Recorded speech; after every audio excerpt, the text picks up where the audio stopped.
Alright, so I guess today I'm just going to show you some gameplay for the Iron Banner.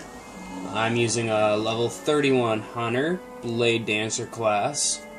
I've got my handy dandy Suros Regime Assault Rifle, not maxed out, of course. Longbow Synthesis, because heck, why not? And the Song of Ir Yût. Pretty good machine gun, if I do say so myself. Especially against Hive, but in PvP, great rate of fire, good damage. It really mows down the opponents. I've got a selection of rocket launchers I can use, and my super good advice, of course, but none of them is up to what I need, so that's why I go with that. Again, I've got different choices here. Got my Icebreaker, my Murmur, Secret Handshake, but I just prefer this, because it shoots a little quicker, and it gets the job done. And it lets me use an exotic primary. Of course, I got other ones. The Red Death is the gun of choice right now, because they took away a lot of the bonuses that assault rifles had, and they buffed this. They buffed the pulse rifles. So they gave it a 10% raise in damage per second, which is pretty dang amazing. Like, you can't get better than that, really.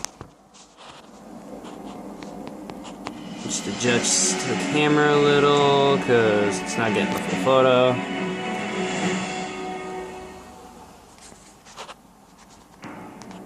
One thing I also like about my weapon selection here, the Suros Regime I'm using mainly because of the bounties that are out right now. I've also got the Multi-Tool, amazing weapon, and Vision of Conflux and Atheon's Epilogue. I don't like using those two, of course, because they don't really have the rate of fire I'm looking for. I gotta turn this down. Zone A's captured. It's yours. Because it's not really all that quiet of the TV. Zone B secure.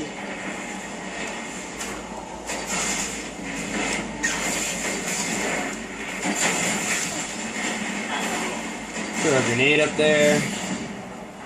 Now, the gameplay is extremely smooth. But, you know, it's Destiny. Why wouldn't it be?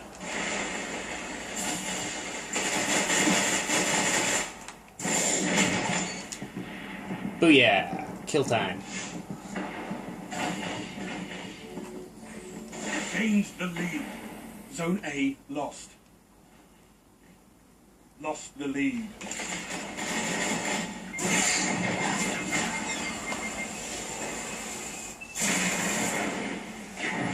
So yeah, it's Iron Banner is still pretty much the same. Zone B lost. There's not really any differences at all.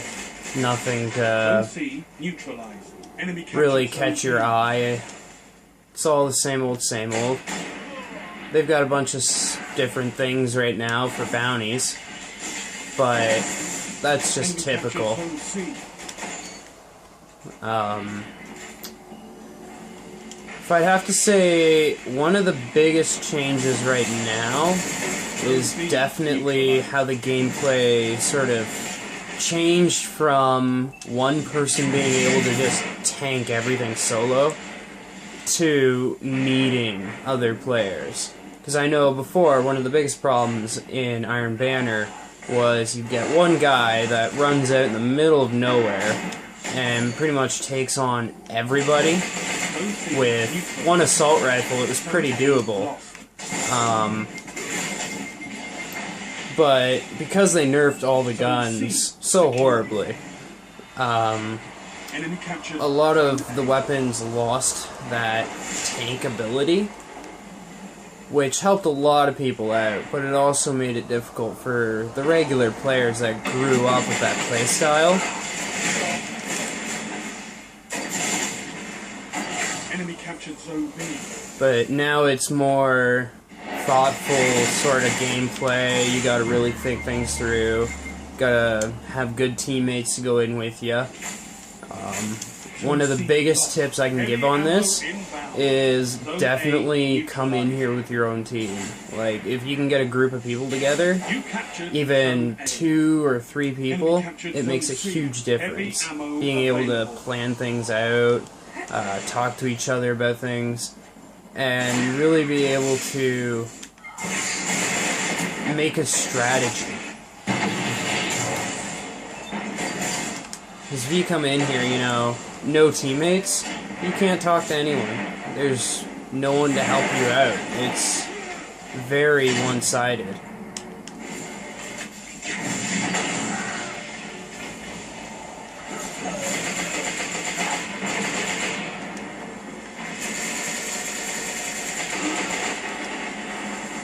Which is unfortunate. But, yeah, if you can come into Iron Banner with teammates, you're very well off. Zone B neutralized. Zone B secure. And another tip I've got for you guys, when you're playing PvP, don't ever forget you do have your special abilities. They can make or break you.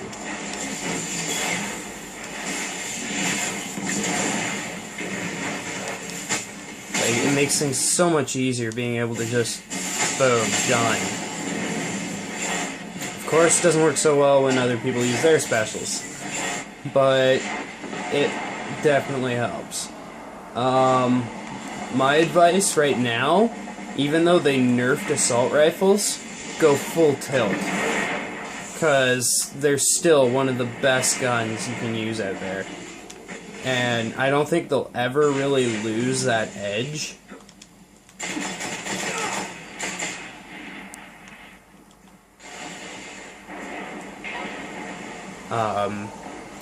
But yeah, definitely abuse assault rifles.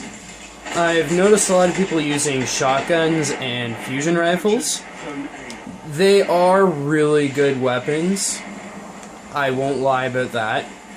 I'm not a fan of them personally. I think they're extremely cheap. But hey, all's fair in love and war, right? You do what you can. If you can mix it up and use those weapons, go for it. Don't let it stop you. Zone B lost. I would kind of stick away from fusion rifles as much as shotguns. They're still one-shot kills, but again, they've been kind of nerfed. They have a larger spread now.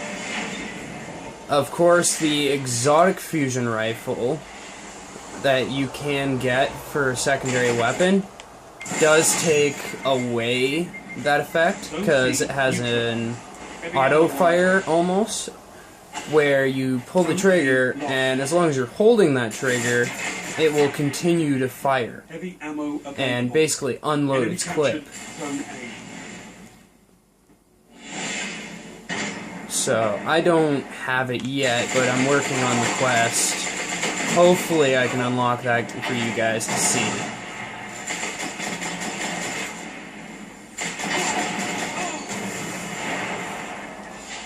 Because like I said, it's an amazing weapon.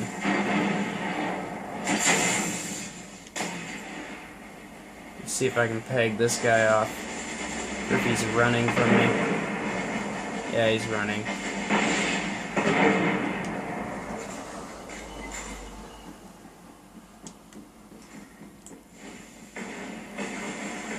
But, yeah, there's so much in this game that people don't realize. I'll be testing out my other exotics, letting you guys see the gameplay on them. Hopefully you guys like them. Enemy captured Zone C. I think I've been using the Saros regime now for a little while, so I guess I'll show you guys the sniper I've got. The longbow synthesis is by far my favorite, other than the icebreaker. Just for the sheer reliability of it.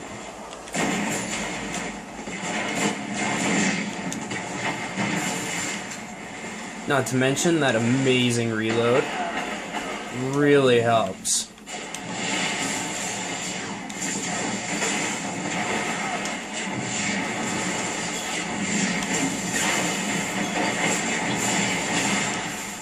battle royale going on in here.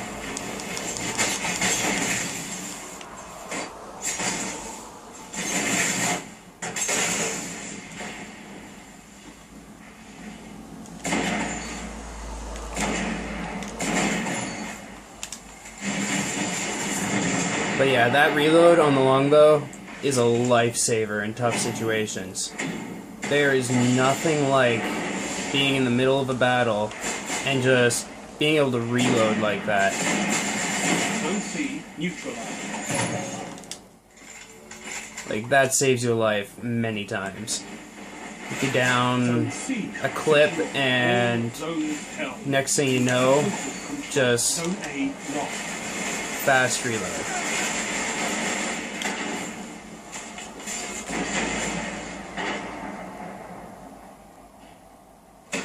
Zone C. And never, ever stop looking at your radar. People like coming up behind Zone you. B lost. Like what happened to me just now. But that's okay. I'm still in the game, Enemy still captured loving Zone it, B. still playing it. Enemy captured Zone A. We've got a wall, Guardian. Oh, he had the armor for 4th shot. I didn't expect that. Yeah, there's armor that you can get. Neutralized.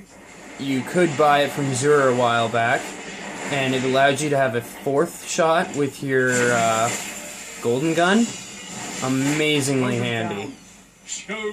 I used to have it, but I traded it up for my current helmet, which is the ATS-8 Arachnid. It allows you to replenish your super energy when you kill an enemy with a grenade, and it lets your golden gun zoom. Zone C lost. Now, the zooming function isn't all that great, Zone A neutralized. Enemy captured because, Zone C. you know, when you have to hit targets from far away, a sniper is just as good. So, the zoom really doesn't do much of anything. I find it's kind of a waste. Hardcore victory. So, you know, when it comes down to it, the 4th shot or zooming, I'm going with the 4th shot. Mainly because when you use Golden Gun, it does just as much damage as the Icebreaker. So, when it comes down to it, you can do some mighty fine damage. I know in Vault of Glass, when you're fighting Atheon, if you use the Golden Gun in 4 shots, it does outstanding damage if you hit him in the middle where his weak spot is. And it's a one-shot kill on pretty much any enemy outside of bosses. Of course, when it comes down to it, I prefer Blade Dancer. That's why I don't mind the Arachnid. Just because even though I can zoom with the Golden Gun and there's no features that I've found at all for Blade Dancer when it comes down to the exotic helms, I do find that, for my character at least, the damage with a grenade reducing my melee cooldown as well as the super energy from a grenade kill is nice, because then I can use my blade for going invisible. I can use my special more frequently, which really helps in PvE when you're fighting down mobs and you need a quick escape. Throw a grenade, stab someone, run away. I've also got the Dog Gauge. It's new armor from Crota's End. It's been out for a bit, I guess, so it's not really all that new anymore, but it's new to me. So that's an amazing piece of armor, because now I can headshot hive enemies, get orbs of light, use my special, get out of the situations quick. Again, grenade will reduce my melee cooldown, and it stacks with my helm. Very handy. As well as a special weapon reload speed increase. All of a sudden, that machine gun of mine, reload, doubled very fast. Means I don't have to worry about you know, wasting time sitting around getting shot at while I'm trying to load my next clip. I've also got the jackknife. I've bought in that. It's not the best armor in the world, but it gets you through the levels. Without that, I'd never make it to 30 or 31. That being said, the discipline and strength, those are the two I focus on. It gives me my grenades, and because of the strength, I now have amazingly quick load time on my blink strike. That comes in handy with all your classes. Strength is a must, as well as intelligence. I don't have anything in that yet, mainly because I'm not too worried about it. When it comes down to using your special, you come up with orbs just as fast as the next guy. It doesn't matter how fast you load that, because in the end, your special is handy, but it won't make and break the battle in most situations. Especially in boss battles, unless you're using a long-range special. For me, my Blade Dancer class, my special's only good if I want to get away fast with my invisibility, or I want to cut up a lot of mobs fast. That being said, it does have its points where it's handy in boss battles, where, you know, they summon hordes of units, I can take care of them quick, but that only helps in some situations. Like, I'm not going to be the make and break player when it comes to Crota or Atheon, because I can't do anything with that. That's why I didn't focus on that, and I focused on my grenades and my blink. That way I can be a backup, a support, and I'm able to resurrect a lot of people on my team fast, because as long as I've got that blink strike with the 100% effect, I'm able to disappear in tough situations and revive my allies quick, and people don't shoot at me, so I've got that 100% rating in being able to res. I've got the Tireless Striders. Again, I've gotten those from Crota's End. More ammo for my heavy weapon, very handy for machine guns and rockets alike. I like to think it's more handy for your machine guns, because you run out of ammo so fast with those things that it's not even funny. That being said, rockets, same thing. You run out of ammo, and most situations, it's hard to come by those ammo drops. So being able to carry more of that ammunition, it really helps you, because then you can take more into the battle. You're able to have that extra weapon set aside, so if you run out of ammo for your primary and your secondary, you've got something to switch to. Of course, I've got my Shard of Flies. I don't know if they're adding stats to these eventually, but so far, they're just for looks. I keep some in my vault, just because, you know, it's nice to have them. I keep the Hard Case Cloak because it's got a funny thing to it. It's kind of fun to read those, I guess. I would definitely have to say, though, when you're doing Crota's End,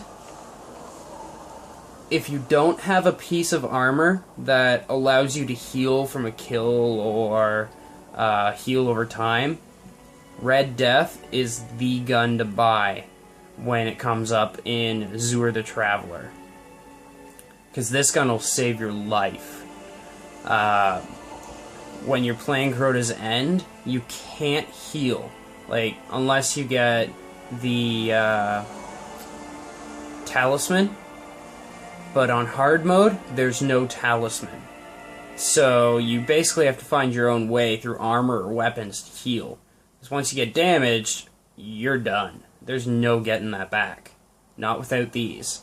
And the nice thing about the Red Death is, well, this is the unupgraded version, but in the upgraded version, you have the 331 attack.